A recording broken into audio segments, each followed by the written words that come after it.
Radio Análisis, una transmisión conjunta de las radios que piensan.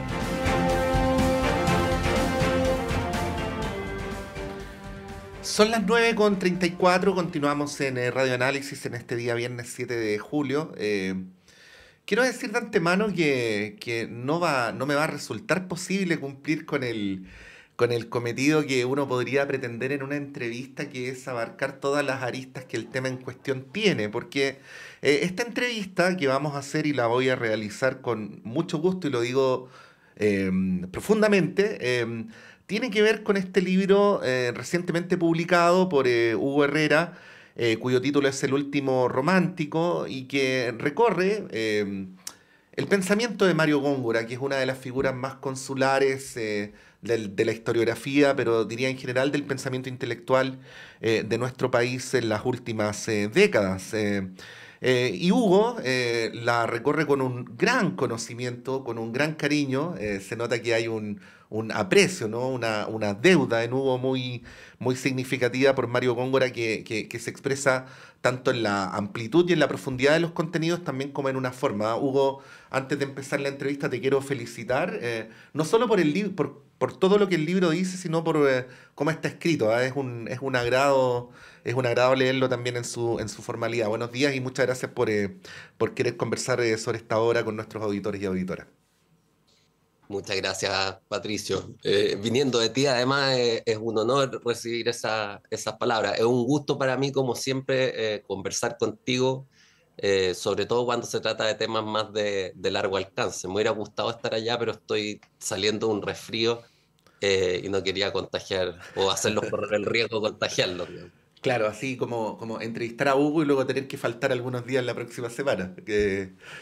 A ver, Esto Góngora. sí, había pensado preguntarte por qué Mario Góngora, pero para eso hay que leer el libro. ¿Ah? Entonces voy a agregarle una sola palabra a Hugo para ver si podemos canalizar la entrevista por alguna vía que nos permita más bien invitar a la lectura, ya que no vamos a poder abarcar el libro, ¿no? Entonces le voy a agregar una sola palabra. ¿Por qué Mario Góngora hoy? Es buena la pregunta porque yo creo que Mario Góngora tiene harta actualidad, ¿no? Es sorprendente la capacidad que tiene de diagnosticar, pero en los procesos de largo aliento, ¿no?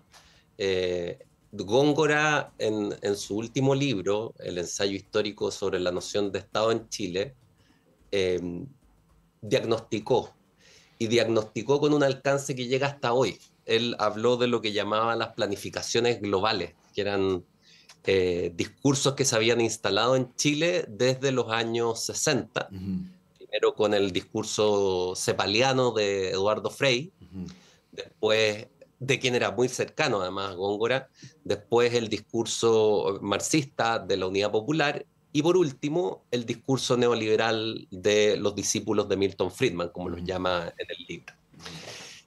Y dice, advierte hacia el final del libro, digamos, las palabras finales son algo así como desmantelar al Estado, que ha sido el formador de la nación o el pueblo en sentido político en Chile, va a generar pérdida de conciencia cívica y consecuencias profundas. Ujú. Y uno podría preguntarse, pucha, la crisis en la que estamos hoy día, ¿no es acaso una crisis que depende un poco de eso? No es que estamos presas, y tanto de la derecha como de la izquierda, Ujú. de discursos muy abstractos todavía como para conducir el proceso político de manera pertinente.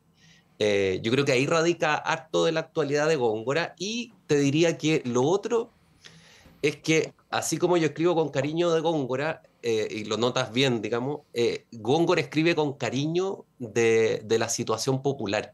Ujú, Él en su estudio aborda al pueblo desde la colonia en adelante. Y lo hace con aprecio, lo hace validándolo, no con fetichismo. Hay que formar al pueblo, hay que darle conciencia cívica, hay que educarlo. Debemos educarnos todos, digamos, ujú. para ser un pueblo ilustrado. Pero, en principio, lo que pasa en la situación popular es legítimo. Él estudia distintos procesos, incluso incluso estudia a los bandidos, a los vagabundos, digamos, en el sur, que es la zona de la frontera. Pero siempre con mucho aprecio por la situación popular concreta y reparando en que cualquier discurso político que pretenda tener éxito o lograr algo tiene que atender esa situación concreta. Desconocerla conduce a la crisis. Sí. Bueno, Hugo, este libro, el ensayo histórico sobre la noción del Estado de Chile en los siglos XIX y XX, fue escrito el 81. Déjame decir lo siguiente. Si uno quisiera hacer una caricatura bien gruesa, y para empezar decir dos cosas tan imprecisas como derecha e izquierda, uno podría decir que los dos grandes ríos que dividen en Chile a la derecha y la izquierda serían uno, Pinochet, y dos, una discusión que sigue muy vigente respecto al tamaño y el rol del Estado, ¿no? De hecho, basta ver el debate constitucional en vigencia para darse cuenta de eso. Pero hay una visión, como tú mencionabas, de Mario Góngora que reivindica la importancia del Estado y que a mí me parece muy interesante viniendo de alguien que ha contribuido de manera tan significativa al debate actual sobre la derecha como tú, ¿no? Y uno podría decir incluso reivindicar esa corriente de pensamiento puede ser subversiva para lo que los cientistas sociales llaman hoy día los clivajes, ¿no? de la política chilena. ¿Por qué te parece interesante rescatar e incorporar esa variable? Porque obviamente, vamos a decirlo por si no se ha establecido lo suficientemente claro, este es un libro que más allá de su revisión histórica se debe leer en una clave contemporánea, ¿no? Sí. Sí, tiene las dos lecturas, digamos. Sí. O sea, la de su aplicación, como decía Gadamer, no hay interpretación sin aplicación. Tiene aplicación al debate contemporáneo. Mira, yo creo que lo primero que hay que decir es que efectivamente hoy día parece ajeno a la derecha, a un pensamiento de derecha, defender el rol del Estado, ¿no? Pero eso no fue siempre así. Eso no fue siempre así. El problema es que durante la dictadura se produce la hegemonía y un cruce muy eficaz, además, entre los discípulos de Friedman y los discípulos de Jaime Guzmán, los ingenieros comerciales y los abogados de la Católica. Ahí tienen un contingente humano importante. Y produjeron una cierta hegemonía y barrieron con los otros sectores de la derecha, digamos. Pero en Chile hay una tradición social cristiana fuerte en la derecha y hay un pensamiento nacional popular fuerte también y que validan en ambos casos el rol del Estado. El Partido Conservador de inicios de siglo, por ejemplo, fundó la primera Federación Obrera en Chile y fue luego de muchas disputas internas que se inclina más hacia defender intereses desligados de los sindicatos, del movimiento obrero. Y el Partido Agrario Laborista, por ejemplo, que también en cierta forma pertenece a la derecha en sentido amplio, por lo menos una de su sección más importante, defiende también la importancia del Estado en el dinamismo de la nación, en el dinamismo del país. ¿Y qué es lo que entiende Góngora? Porque aquí hay que redefinir al Estado un poco para entender en qué sentido preciso Góngora valida el rol del Estado. Góngora dice que el Estado separado del individuo y el individuo separado del Estado son abstracciones, no existen. Eso es como Aristóteles, digamos, donde tienen que ir, si quieren ir a buscar humanos, tienen que ir a la polis. Afuera están las bestias y los dioses, pero en la polis están los humanos. Pues necesitamos de la polis no solamente para las necesidades básicas, sino ya para pensar, para el lenguaje, lo adquirimos en la polis. Las maneras de pensar y sentir más extendidas se adquieren en la polis. Entonces, Góngora, ¿qué es lo que ve? Ve vida, o trata de ver eso, trata de ver la vida social, trata de captar cómo ese dinamismo entre la articulación institucional de un pueblo y el elemento humano interactúan y cómo se potencian, cómo se favorecen. Esto no quiere decir, Góngora, a la clara, que el Estado sea necesariamente, tenga que invadir todos los terrenos de la vida social, digamos, tenga que ser el omniempresario, tenga que ser, qué sé yo, concentrar un área específica. Puede que sí, a veces se necesita, a veces puede que no esté todavía desarrollado institucionalmente. Lo más importante es el desarrollo de capacidades institucionales que vitalicen, por decirlo así, la vida social. Si tú tienes individuos bien educados, vas a tener un Estado que funciona mejor.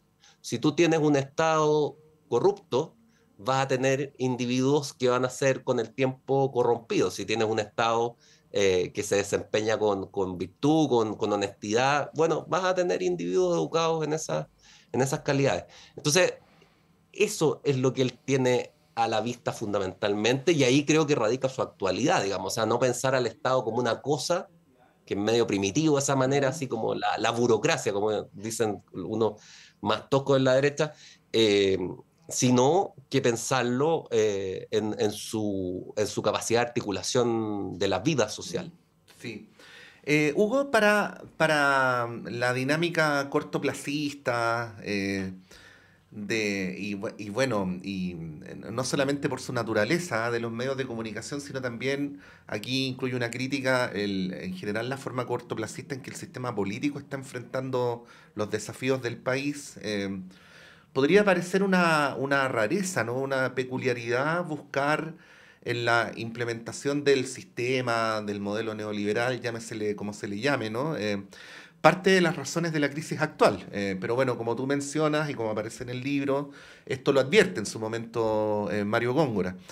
Y es bien interesante el planteamiento porque, como tú bien decías, hay una corriente histórica, vigorosa, de pensamiento de derecha, que podríamos decir el pensamiento conservador, que adhiere a la idea de nación, que tiene que ver con un sistema de valores, pero a su vez tiene que ver con un territorio específico compartido. Yo recuerdo en varias entrevistas, como tú has hecho mención al paisaje, ¿no? En un espíritu no exactamente igual, pero complementario con esto que estamos conversando, ¿no? Un paisaje que nos reúne, que nos aglutina y que de alguna manera explica por qué somos como somos. Bueno, nada de eso está en la doctrina neoliberal, donde todo es globalizado, todo es individual, en fin. Volviendo a esto, ¿no? Voy a decirlo así, para efectos de poder recuperar un contrato social, ¿no? Para efectos de poder recuperar mínimos comunes de convivencia, ¿no? ¿Qué podríamos decir sobre esto, ¿no? Porque, vuelvo a insistir, a priori para una mirada cortoplacista, un modelo económico no tendría que ver con estas cosas, ¿no? Pero bueno, gracias a este libro y gracias a la obra previa de Góngora, nos damos cuenta que tiene bastante que ver. Sí, sí, bueno, creo que eso es un punto importante. Mira, o sea, yo creo que lo que Góngora tiene en mente Ujú. es que en esta capacidad dinámica del Estado, el Estado tiene que tutelar por un equilibrio de los intereses de Ujú. los distintos grupos, ¿no? Y ahí su rol debe ser activo. Esto no significa, como decía, intervenir siempre en en todos los ámbitos, pero interpretar, por ejemplo, la subsidiariedad como un principio concreto que exige atender a las circunstancias y ver quién está mejor preparado, Ujú. si las organizaciones sociales, privadas o el Estado. Ujú. Y ahí decidir. En cambio, Jaime Guzmán, en un gesto astuto, porque reinterpretó el asunto sabiendo probablemente, porque Guzmán era inteligente, digamos, eh, interpreta el principio en un sentido negativo, como abstención del Estado, Ujú. salvo que intervengan circunstancias extraordinarias, así lo dice. Entonces la carga de la prueba queda del lado del Estado. El Estado no interviene salvo, y ahí yo digo, el principio de subsidiariedad se transforma en algo abstracto, ¿no? Porque en principio el Estado no puede actuar. Y se pierde en el fondo el sentido de vitalidad que tú le das a la relación del Estado con la sociedad civil. Entonces, efectivamente, cuando tú haces eso, tienes, tienes a un Estado que deja funcionar al mercado. Ujú. Ahora, aquí tú tienes dos problemas. El primer problema es que el mercado funcionando por sí solo, y esto ya lo dijo Hegel, digamos, genera embrutecimiento en las clases pobres, sentimiento de subordinación y un correlativo sentimiento de soberbia o superioridad en las clases altas y desentendimiento de la vida de la nación o del pueblo. Entonces, todos esos males se generan de manera casi automática cuando tú dejas funcionar libremente la oferta y la demanda, por decirlo así. Tú tienes que establecer ciertas reglas para que el asunto no se transforme en abusivo. O sea, Y segundo, tú dices que hay un cierto sentido positivo en la idea de clases altas o en la vieja idea de clases altas como clases que se hacen responsables del conjunto de la nación, ¿no? o sea, es que, Y que como sí, consecuencia de la implementación de este modelo devendría en un desentendimiento. sí, mira, hay una visión patronal de eso con la Sí, que lo yo no sé. estoy de acuerdo, así como, Sí, como la, el la patrón de la nostalgia hacienda. del campo antes de la reforma agraria, ¿no? Sí. Claro, Sí. claro. Pero uno puede entender en el sentido de que, salvo que tú quieras una sociedad estrictamente igualitaria, en todos sus aspectos, incluso tendrías que limitar a los más inteligentes, o los más esforzados, digamos, salvo que tú tengas una sociedad estrictamente igualitaria, tú tienes que reconocer que va a haber élites y va a haber pueblo llano, por decirlo así. Esto no tiene que significar opresión, ni tiene que significar nada de eso, pero es un reconocimiento de que hay personas que son buenas para el fútbol y otras que son buenas para dirigir países, digamos, u organizaciones. Entonces, en ese sentido, sí. En ese sentido, creo que lo que Góngora, en lo que Góngora repara, digamos, es en el involucramiento de la sociedad entera y sus clases dirigentes en el bienestar de la totalidad. Y ahí el rol del Estado es fundamental. Sí. Y lo segundo es que Góngora repara, dice, a ver, el capitalismo es un invento que nace en un contexto cultural determinado, que es, no sé, la Europa de fines del 18, donde había una clase burguesa que ya se había formado siglos antes y que era autoconsciente de su rol de liderazgo intelectual. Ya había hecho la revolución en Francia, esa clase burguesa. Sí. Era una clase burguesa con capacidad, con formación intelectual profunda. Entonces, trasladar el sistema capitalista desde ese contexto hacia Chile, donde tú no tienes una clase burguesa, no existía, va a generar un capitalismo de conquista, como lo dice él, de la pasada, de pegar el combo y hacerse rico en poco tiempo, más que con método, con sistema y a largo plazo. Entonces, ahí él detecta otro problema que también uno puede notar en la crisis actual, porque el desencadenante más inmediato yo creo que fueron los casos de abusos conocidos que nos enfurecieron a todos. Sí. Hugo, bueno, se nos acaba el tiempo, ¿ah? Y no estoy seguro de que podamos contestar esta pregunta en pocos minutos, pero hagamos el esfuerzo. Te quiero hacer una pregunta en torno al libro, pero que de alguna manera uno también puede encontrar huellas en el libro. En la biografía de Mario Góngora, y es una pregunta, te lo digo deliberadamente a propósito de los 50 años, ¿ah? En la biografía de Mario Góngora uno encuentra un apoyo y una simpatía por Salvador Allende, ¿no? Menos en la elección del 70, donde ya se declara opositor de la Unidad Popular. Acto seguido apoya el golpe, pero se va alejando crecientemente hasta esta hora del año 81, donde me atrevería a decir exhibe su discrepancia ya no con la dictadura, sino con el proyecto institucional, ¿no? Si pudiéramos decir a este Mario Góngora que hemos retratado en poquitos minutos con este sistema de ideas, con esta mirada de país, ¿a qué obedecería ese tránsito, ¿no? ¿Qué podrías decir? Sí, a ver, él hay que ubicarlo en su generación Ujú. para entender un poco lo que él piensa y cómo actúa. Él es de la generación del 38, esa generación vio la matanza del Seguro Obrero, esa generación vio matanzas en Chile, esa generación vio golpes también, la dictadura de Ibáñez, qué sé yo, Ujú. esa generación vio la Segunda Guerra Mundial, Ujú. el totalitarismo en Italia, en Alemania y en la Unión Soviética. O sea, es una generación mucho más realista, mucho menos bien pensante que la actual, Ujú. podríamos decirlo así, ¿no? Ujú. Eh, entonces, el que vio la República Socialista, Ujú. por ejemplo. Ujú. Y él, entonces Góngora se encuentra con Allende en el 70 y ahí lo rechaza, habiendo votado por él antes, en otras elecciones. Lo rechaza porque él entiende que la adhesión de la Unidad Popular a la democracia es instrumental, que al final lo que quieren hacer es una revolución donde se va a limitar la democracia como ocurría en los socialismos reales.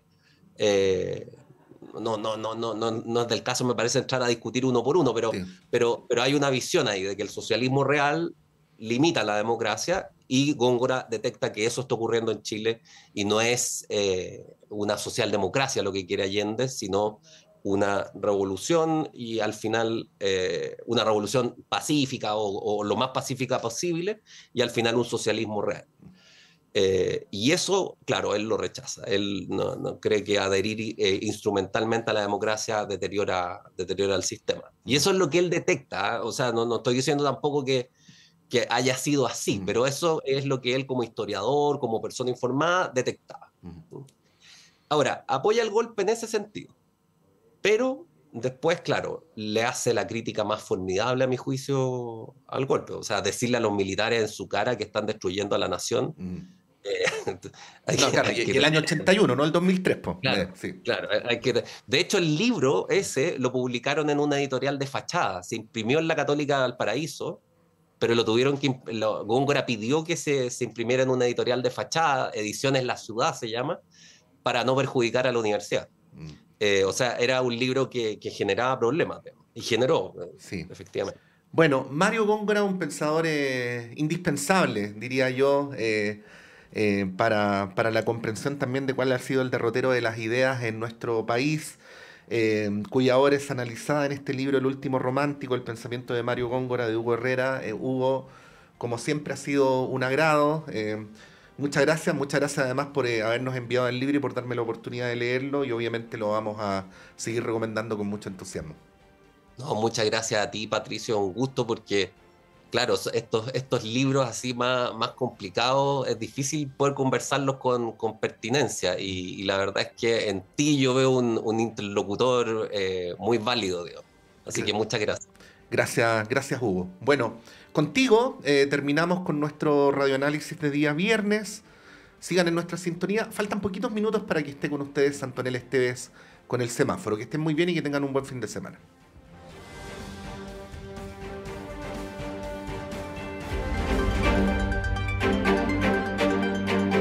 El Departamento de Prensa de Radio Universidad